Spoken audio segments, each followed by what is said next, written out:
નમસ્કાર મિત્રો, આજે આપણે વિડીયોમાં વાત કરીશું કસ્તુરબા પોષણ સહાય યોજના, જેમાં કોને લાભ મળશે, કેટલો લાભ મળશે અને લાભ લેવા માટે સંપૂર્ણ જાણકારી આપણે વિડીયોમાં લઈશું. અને ચેનલ પર પહેલી વાર આવે તો સબસ્ક્રાઈબ અવશ્ય કરી દેજો, જેથી આવનાર તમામ તમને યોજનાની જાણકારી મળતી રહેશે.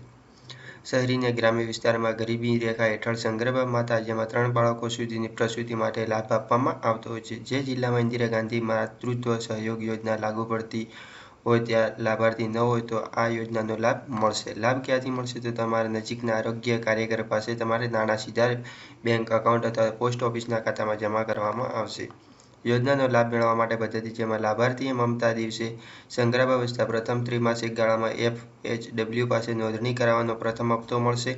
એના પછી ગરીબી રેખા હેઠળ સગર્ભા માતામાં સુવાવડ સરકારી દવાખાના તથા ચિરંજીવી યોજના હેઠળ દવાખાનામાં કરાવવાથી બીજો હપ્તો મળશે. અને ગરીબી રેખા હેઠળ માતા બાળકના જન્મના 9 માસ પછી ને 12 મહિના પહેલા મમતા દિવસે ઓરી રસી સાથે વિટામિન A આપ્યા બાદ સંપૂર્ણ રસીકરણ પૂર્ણ કર્યા બાદ ત્રીજો હપ્તો મળવાપાત્ર થશે.